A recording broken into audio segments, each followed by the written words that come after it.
کیچ نیول یقینا چې ډېر تیز دماغ غواړي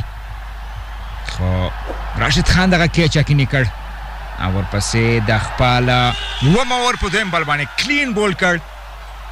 انسایډ ایچو کیون اوبراین شپږ 20 منډې جوړ کړې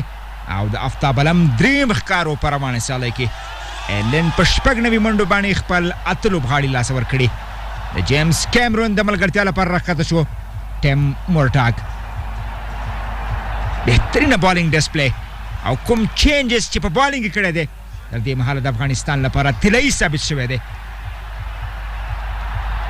ګلبدین نایب او افتاب علم د افغانستان لپاره په بالینګ کې نړۍ سالک راغلی او بولډ آوټ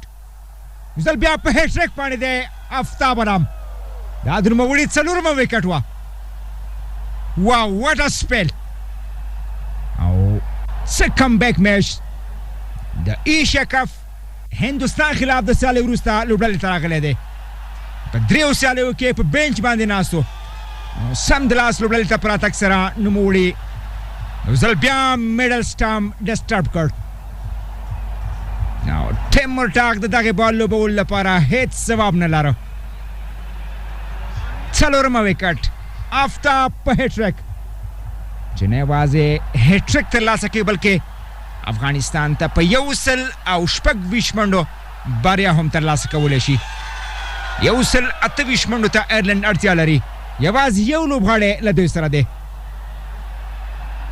وروستیو درې اورونو کې ایرلینډ څلورم لوبغاړی له لاسه ورکړ افتاب علم په هیټریک 6.3 اورونو کې 2 میډل کړي 60 منډې ورکړي او 4 وکټ یې ترلاسه کړي دي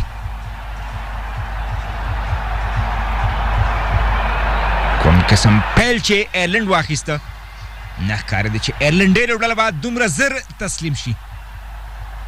خو دوی په نننۍ سیالۍ کې په ځانګړې توګه د افتاب علم د بال ځواب نه لري کوم چې په لومړي سپیل کې د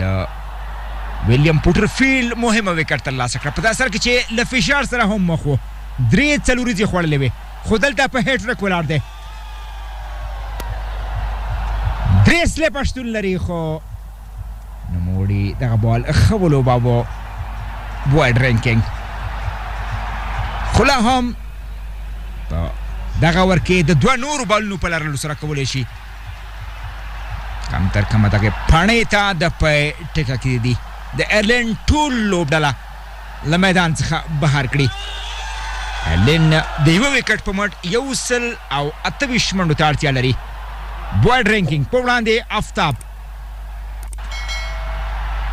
3 نړیوالې ورځنۍ سیالۍ کې دا غزل بال په هوا کې دی ښه شاټ ولوباوه بوایډ رینکینګ فیلډر محمد نبی ساخیل د بال مخه ونیوه